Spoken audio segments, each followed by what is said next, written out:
y'all. Hey, it's Ann with Andale Homestead. Good morning, good afternoon, good evening. It is Casey from Ormsby Farms. Hello, hello. This is Sandy from Suburban Homesteader, Wyoming, Arizona. And I'm Monica from Bland's Promised Land Ranch. Good morning, everyone. Okay, we are super excited to be here this morning, and we do have a special guest, but I think we're going to say hello first to everyone. So, Miss Ann, would you welcome everybody in today? Absolutely, absolutely. Good morning, Butler Family Farm. We're so glad that you're here, Jerry and his wife, Susan. And we have Denise. Good morning, Denise. Thanks for coming in. And we appreciate everyone that's coming over all four channels and round the hay bale or are broadcasting simultaneously today. And on our lives, what we like to do is keep them around 30 minutes. So we'll be in that neighborhood of time framing. And we appreciate you coming. Check out Ormsby Farms, Bland's Promised Land Ranch, and Suburban Homesteader, Wyoming, Arizona, and Round the Hay Bale, because when we get our channel, Round the Hay Bale, up to 500 subscribers, we're going to have a big old giveaway, you guys. So we appreciate Pew, you. pew, pew. We appreciate you and thank you for being here. Okay, so our last episode, we talked about meat birds like a couple weeks ago, right? And this past episode, we talked about specifically American breasts, which is a specific kind of meat bird, but I think they're kind of considered dual purpose, right, Casey? They're both, right? Yeah, I think it's the kind of uber popular dual purpose bird right now. We talk about self-sustainability and community sustainability. And that's one thing that we talked about is Cornish cross is not self-sustainable, but this American breast gets to the size that Cornish cross do. It takes a little bit longer. I'm sure we're going to get all the juicy juice, chicken juicy juice. Anybody get that now? Okay. Tough crowd this morning, but we'll get it from Sydney when we bring him up. So I think we should bring up our special guest from the Naked Gardeners. We have Sydney. Woohoo! Welcome. Everybody remember that back in the 90s? Yeah, absolutely. Yeah. Well, I remember it in the 70s, so you didn't invent that one, huh? Wait, Arsenio Hall didn't invent that? Because I'm pretty sure.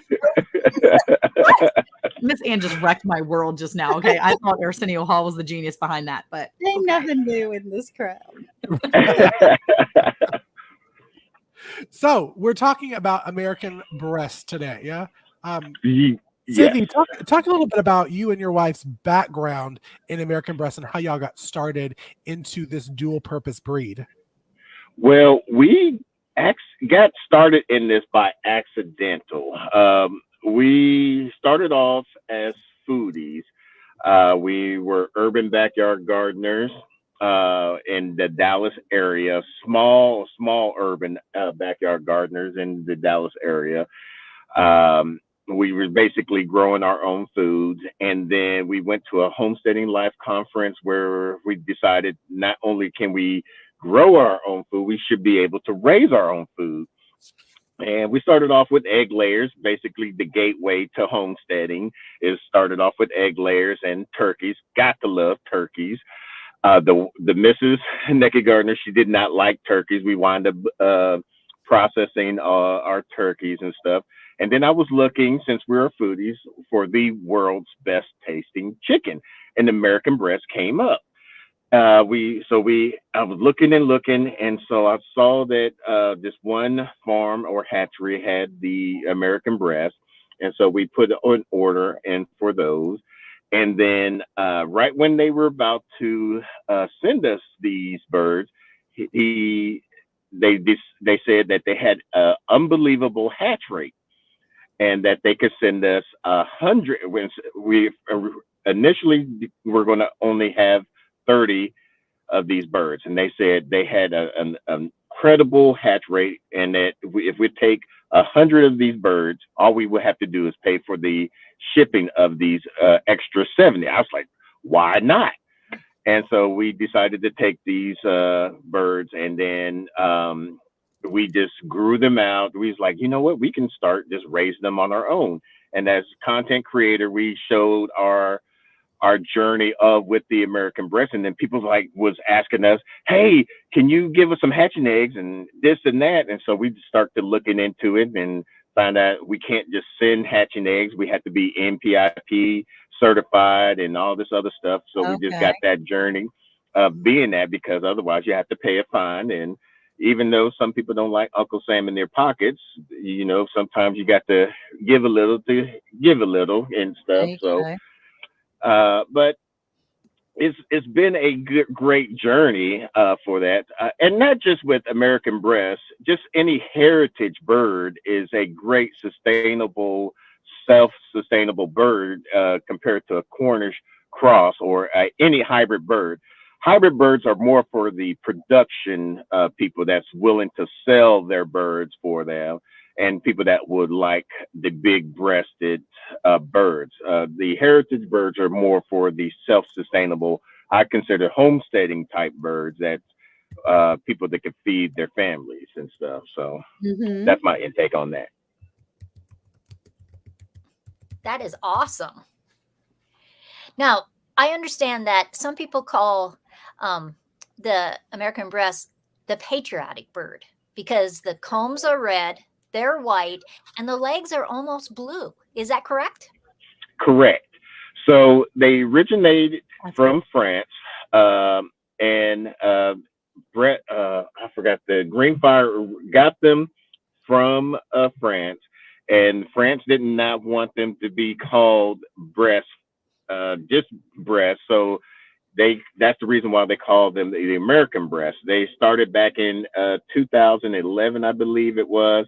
And every 3 years or every so often, he goes back and gets a different genetic line from them and brings them back. Now, different hatcheries gets it from him, but he's the true, Greenfires are the true genetics that gets it from France. And how many of them do you have right now? So we have 2 flocks of the American breast. We have one from Greenfire and one from Breast Farms. 2 flocks. Okay. And I was going to say the reason why we really wanted to talk about this too was because you talked about like the more of the self-sustaining, right? So with and what you meant by that was basically like when you do the American breast or you raise those birds, you can now raise them from start to finish, right? Correct. You don't have to depend on that hatchery like you do if you're getting Cornish cross, because like Casey, I know, just ordered a bunch of Cornish cross. And I think a lot of us have done it. I think everyone here has gotten Cornish cross except for Miss Ann. But everyone here has raised Cornish cross at some point, or at least are about to. And you have to depend on a hatchery to do that.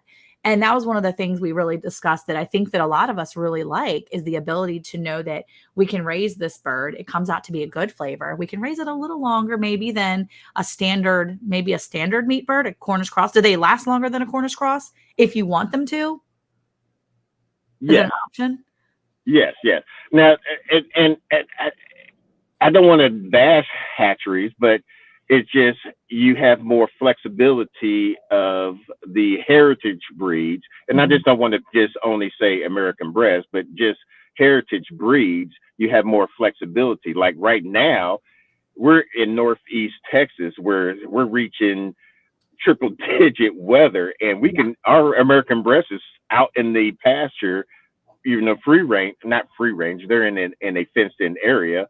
But they're out in the elements where Cornish cross, I mean, you got to baby them and whatnot. You almost, with Cornish cross, you almost could only raise in Texas. I only can speak for Texas in our area, in our climate. You only could almost have to raise them in the certain parts of the early parts of the year, from the early spring to the late summer times, where American breast, you could raise them year round. Yeah. Yeah, I think that was the problem we had. We raised our Cornish cross, we raised in September through November. And then we raised them in like the early part of the spring in through May. And by the end of May, we had to be done with them because popping into June, we were in trouble. It was getting hot. And it was going to be to the point where they were going to start having issues with their hearts and able to, walk and things like that. So Right. that's not Exactly. very, it doesn't work for the heat. And Miss Ann, you're in the heat. So if you're in am. that area, you really should know the birds that were going to work in your area too. Right. Absolutely. And Monica, Now, you did tell me, Monica, that when I was deciding to do Cornish Cross for this year's kind of group of meat birds, because I will be going with American Breast going forward, she was like, Casey, you need to do it either early spring or do it kind of August through the fall, because otherwise them chickens gonna die. Them chickens gonna die on you from that heat, huh? Because you don't even have like regular heat. You have like a sheet of like moisture that Yeah. like looms over you in Georgia. Yeah. For months. Oh, yeah. For months. big blanket of sweat. Yeah, and to kind of go back with the hatcheries.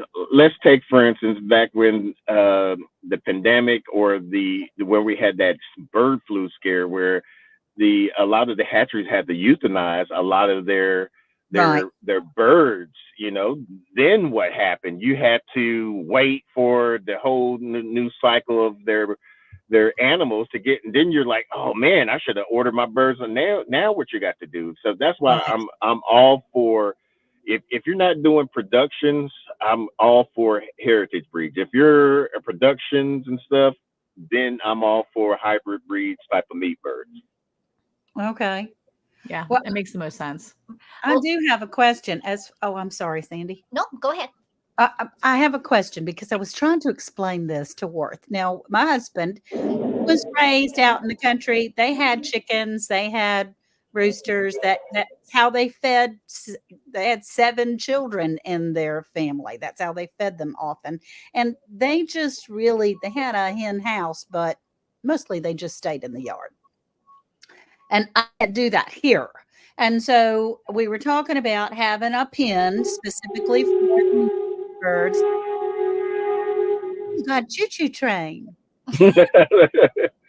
Sorry, downtown Dallas. That's okay. I like that choo-choo train. But would something, because it goes so quickly in their growth, you're just like 4 months or 16 weeks or whatever. Do they have to have like a roost and a house to get in? Some yes and no. Some birds will roost, some birds won't roost. We in our egg layers coop, we have a lot of roosting bars, and some of them won't even go up on there. Some of them will. It Okay. all depends on their mood. It's good to provide. It's good to provide the option for them. With Cornish Cross, I mean, I have in their coops, I have roosting bars as high as 6 inches for them to go up on. They won't even jump up on there. So Okay. they're just so fat and lazy. I don't think they can get up on there once they're hit a certain age. So it's All good to right. have the option for them, but the most thing is to keep their feet dry and basically dry. Dry-ish. Yeah. Okay, a couple questions. To raise them as a meat bird, are we looking at 12 weeks, 14 weeks, 16 weeks? What is your average? So when we first acquired the American Breast, we were told 18 to 22 weeks. However, we found out that the 16 weeks is the perfect way that we like to prepare our birds, because it gives us the option to either broil, fry, bake without for our texture, our preference of texture of cooking it. Now you can do up to 22 weeks. It's still okay. It's a little bit stringy, if you know what I mean, for any experienced bird prepper and understand what I'm talking about. However, I feel 16 weeks is the perfect way to prepare these American breasts. We get them at 16 weeks. We get them roughly about a little bit over 3.5 pounds. And since it's just me and the missus, that's a perfect size for just me and her. Okay. Okay. my second question is, because they're a dual bird, they're egg layers, they're meat with a great flavor. How many eggs per year do you think that people could expect to get if they're just raising them that way? They're not raising them to harvest them. 200, 225. What kind of experience? So they say anywhere from 200 to 250. Now I've noticed that even during the heat, they still lay pretty decent. I've noticed about that. Some birds, once the temperature gets above like 95 or higher, they stop laying completely. But these birds are still laying pretty decently on a consistent basis. So. Okay. And you talked about on our regular podcast how you finish them off. Can you talk about that? Yeah. So at the 14th week mark, we start preparing, not like the French do. The French they confine them in a dark space and they ferment, they feed them corn fermented in raw milk. And that just basically, their structure, their structure body type allows their meat to consume carbs a certain way to darken up the marble up their meat a certain way, almost to resemble like red meat. We don't want to do that completely because we still want to allow them to enjoy the bugs and the vitamin D of the sun and stuff like that. So we still allow them to roam out and get the grass and stuff, but we just allow them to a free choice of the raw milk, of the free choice of the cracked corn fermented in raw milk. And we'd give that to them for the last 2 weeks. And then we restrict that feed for them the last 12 hours before it's time to process them. And why do you stop it at 12 hours? What have you found on the reason to do that? Just to get all that, their feed out of their crop. It just makes it easier to, when there's time to eviscerate them, it allows it to get out of them. And would you recommend that to anybody, no matter what kind of chicken that they're raising? Yes, I would. I would recommend, when you're feeding chicken or when you're I wouldn't even just say just processing. When you're having chicken, I would recommend having at least grit when you're providing feed. If you're doing egg layers, we try to provide some type of oyster shell or some type of calcium, I should say, for our egg layers, and for our meat birds, we just provide grit and a nice protein level, depending on what age level that they're in. We get most of our feed from Reseca. It's a non-GMO type feed. For other folks, they might, you can get your feed from Tractor Supply or your local co-op feed or wherever you get them from, and they'll recommend whatever feed that you would like. But with the Reseca, they recommend for heritage breed and for commercial, the hybrid breed of what type of feed and protein that you need to require to get for that particular meat bird or animal. Now, would you recommend also on that kind of line, if you're growing out any turkeys or any other type of chicken for meat, doing the final 2 weeks in the cracked corn and fermented raw milk? Do you think that would probably work for? No, or is it just American breasts? I think just American breasts will only work. Now, there's other people that are trying to cross the American breast with other breeds just to see if they can get, because the American breast doesn't have the large, even though the last name of the American breast assumes that you're going to have a large breast in there, but it's not. It's just a better tasting, premium tasting bird. So if you're a foodie, it is a good bird for you to try. Otherwise, you can just try any other type of heritage breed bird that will, and I suggest everybody do their homework to find out what bird in their environments, whether you're in northern, because some birds will have a higher comb. So if you're in the northern climate, you don't want to get you a bird that has a higher comb, because that bird during the winter climates will have a higher assessment, get a frostbite bit on their comb, or their wattles might get frostbite, get on their comb, and then lose it. The same with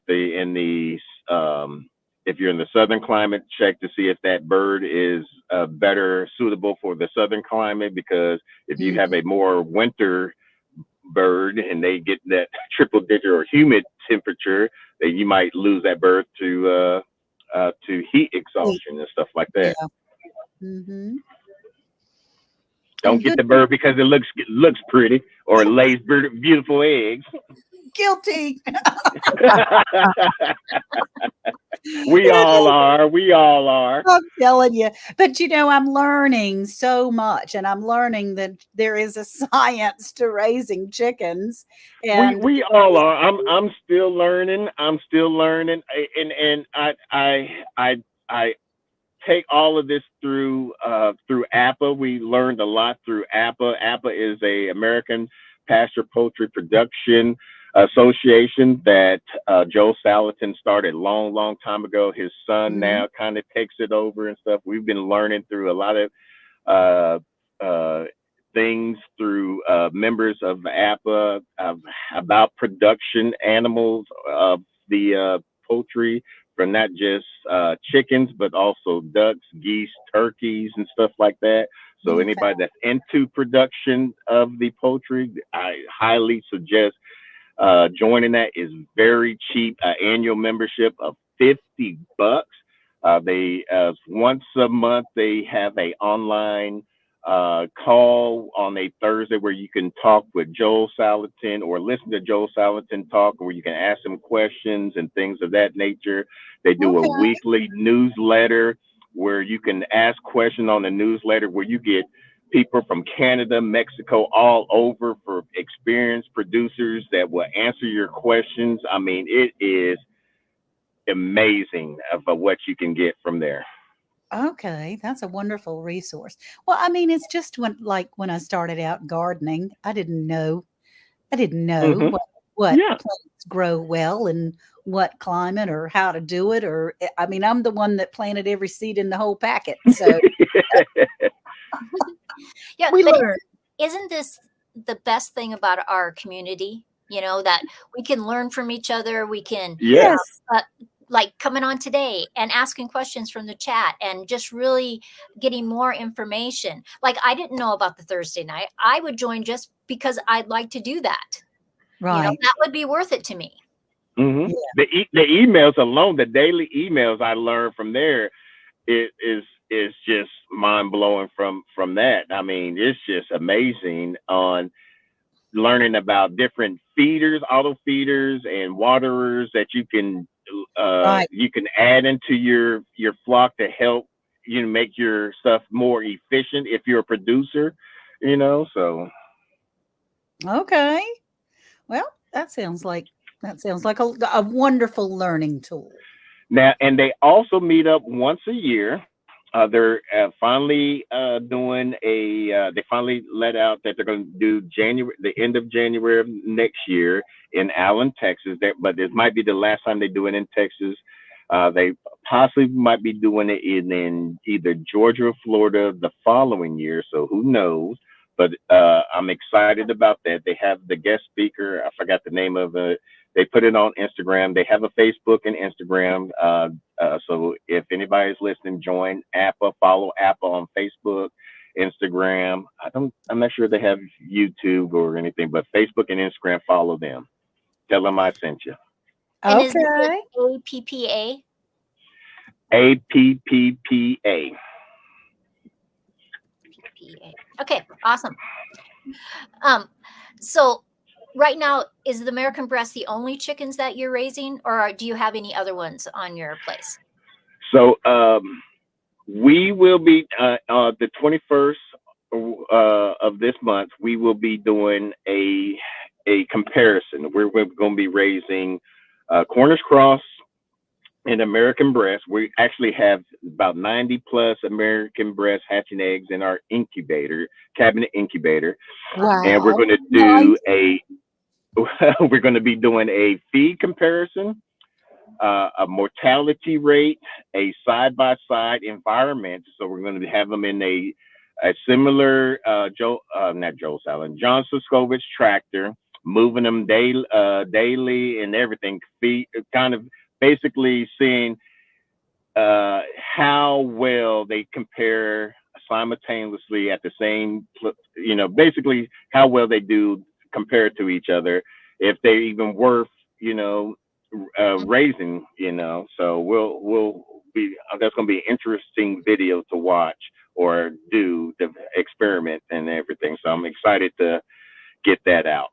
I'm excited for y'all to do it. Y'all talked about that after we were recording the podcast, and that's going to be very interesting and exciting to watch for people that have heard all these amazing things about American breast, but really are like, okay, are they just saying that just because, that's their favorite? And so it'll be good to see the videos truly, comparing apples to apples instead of. Exactly.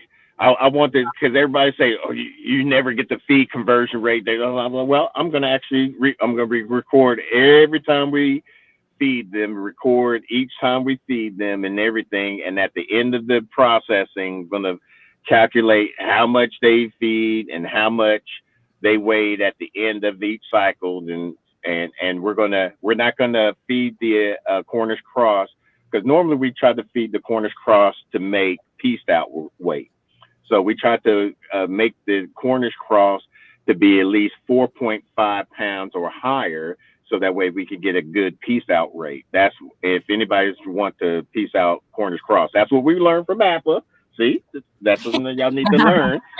If you want to piece out your Cornish cross, you want them to be at least 4.5 pounds. So that's where you can get a good size breast and a tenderloin and everything. But I want them to be all whole birds. I want them to be at least about 4.25. So I'm gonna feed them by what the spec rate says and see how that goes. And you're doing it in the fall? Starting August 21st. Okay. So that's a really good time for, especially where you're at too. Like, I feel like that's literally the best time of the year you could do it, because it's still hot. I mean, it's still hot here in September, but that's okay because they're going to be so little. They need that. Yep, and they're going straight on grass. So yeah, normally they can go straight to grass. Yeah, normally we'll put them in our big old brooder for 3 weeks, but we're putting everybody straight on grass. Wow, Okay. that'll And be we- interesting. Yeah. And being a newbie, and someone may be like me, I don't know, that might watch this. When you talk about piecing out, what does that mean?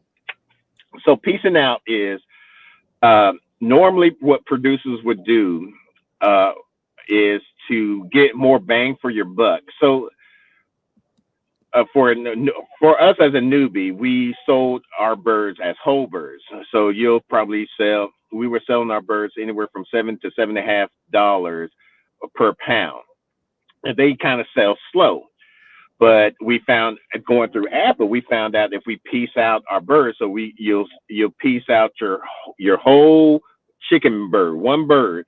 You'll piece out cut the bird up for your breast, your tenderloin, your wings, your necks, your thighs, your bone-in thighs. What else is there? Your hearts, your livers, and you sell those all individually. So we will sell our breasts, and I don't use my price because our price feed and everything is all differently. So we sell our price for our package for $18 for our breasts, and those will sell out quick. I'm like, why?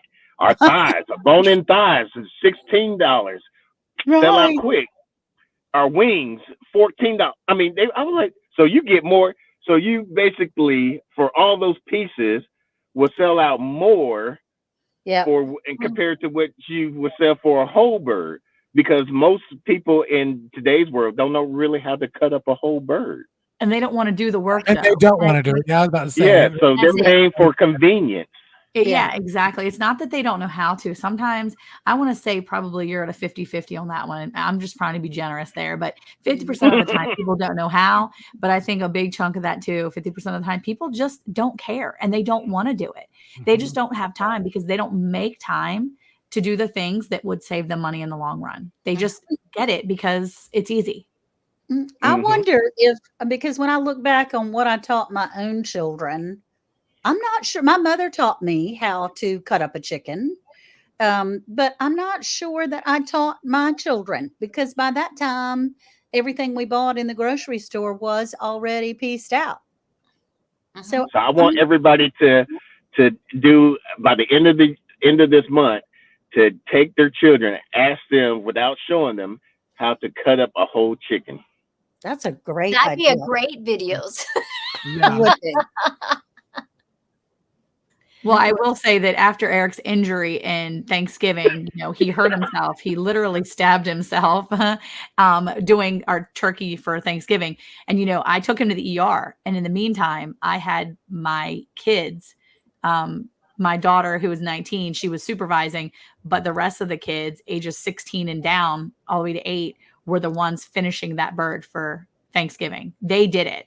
After Eric ended it, they are the ones that eviscerated. They're the ones that plucked it. They're the ones that did all of it, prepped it, weighed it, got it ready for the brine that night so that we could have it the next day. So they were the ones that did actually, that was Christmas dinner, because it was Christmas Eve. He did that to himself. So it was our Christmas dinner.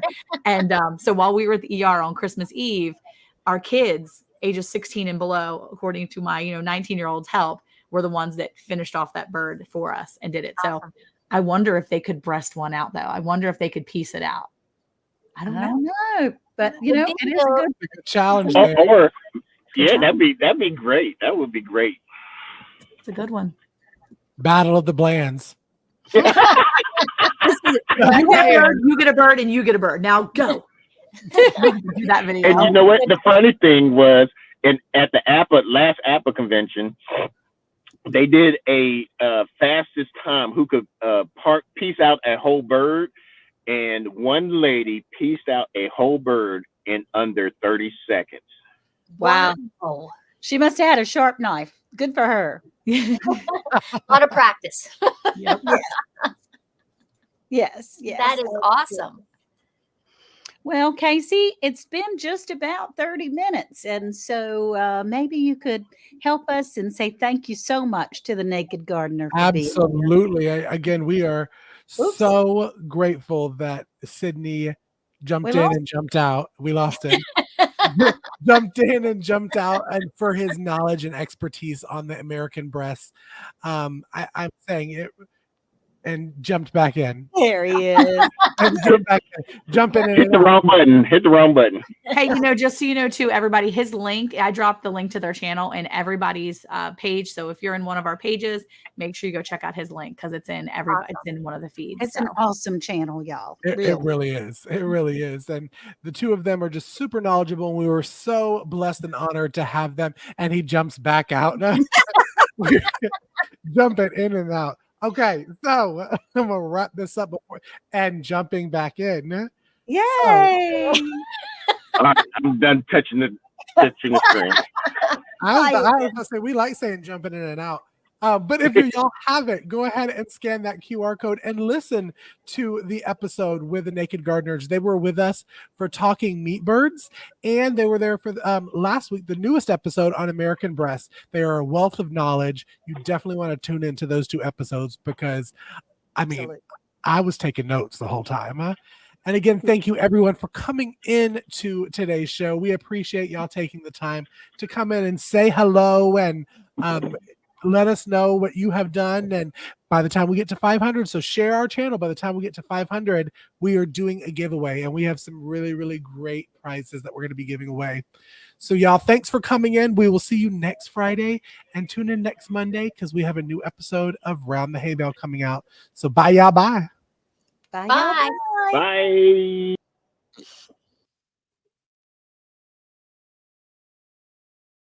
Are you enjoying the Hay Bale topics?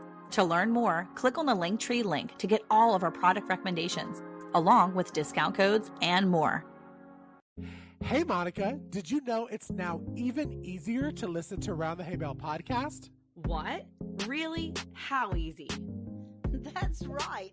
All you have to do is say, Alexa, play Round the Hay Bale podcast. Playing Round the Hay Bale podcast on Apple Music. Ooh, we're really fancy now. Tune in to Round the Hay Bale every Monday at 9 a.m. Central Time.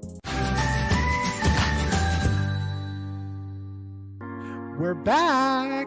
And now live every Friday. With new topics and a new time. Don't forget, a new host. Yay, that's right. Sandy joins the panel for Hey Y'all Hey radio show. Now, on Fridays at 11 a.m. Central. We'll see y'all there.